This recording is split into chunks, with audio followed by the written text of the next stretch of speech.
Doctor ने death declare कर दी है। लीडर ड्रामे की अगली किस्त के टीजर में लास्ट सीन को सुनकर सभी तजस्सुस के मारे परेशान हैं कि आखिर किसकी डेथ हो गई, क्या रुबाब मर गई, क्या हुआ।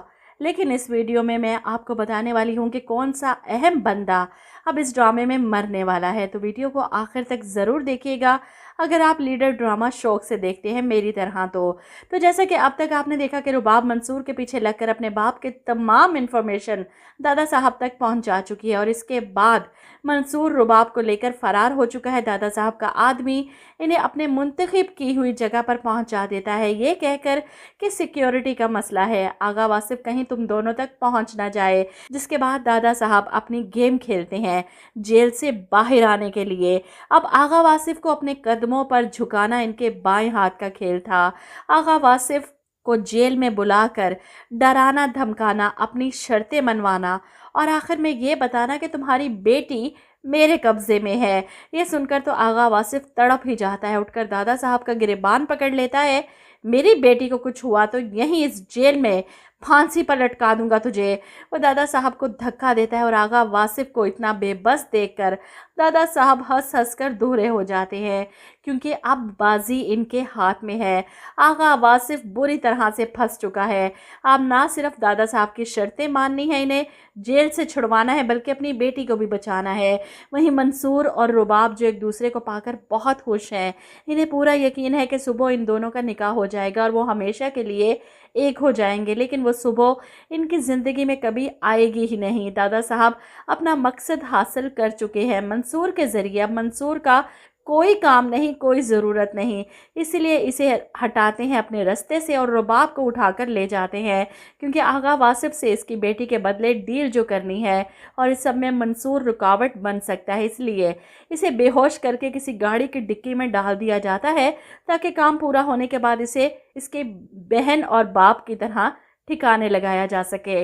इधर आगा वासिफ की बीवी परेशान रो रही है, मुझे हर कीमत पर मेरी बेटी चाहिए, मैं कुछ नहीं जानती। आगा वासिफ पूरी कोशिश करता है किसी तरह रुबाब को तलाश कर सके।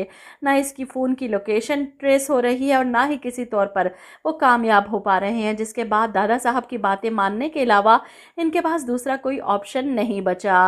वो सौदा करते हैं दादा साहब से, जिसके बाद वो रुबाब को आगा वासिफ के हवाले करने के लिए अपने बताए हुए मकाम पर पहुंच जाते हैं। इधर आसिफ भी वहीं मौजूद था, जो अपनी मंगेतर को बचाने के लिए आगे आगे था। रुबाब को दादा साहब इसके बाप की तरफ धकेलते हैं। रुबाब चलते हुए अपने बाप की तरफ आ रही है और ऐसे में गुस्से में वो पास खड़े पुलिस वाले की गन निकालती है और पलटकर दादा साहब पर फायर करती है।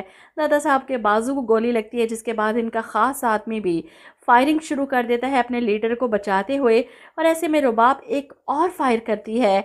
आसिफ जो इसे रोकने के लिए आगे हुआ था, ये दूसरी गोली आसिफ के सर पर लगती है और ये वहीं पर ढेर हो जाता है। रुबाब के हाथ से गन पकड़ ली जाती है। दादा साहब को इनका आदमी लेकर वहां से फरार हो जाता है और आसिफ की डेड बॉडी को हॉस्पिटल लाया जाता है, जहां पर डॉक्टर इसकी डेथ डिक्लेयर करते हैं और यही बात आगा वासिफ का आदमी आकर बताता है।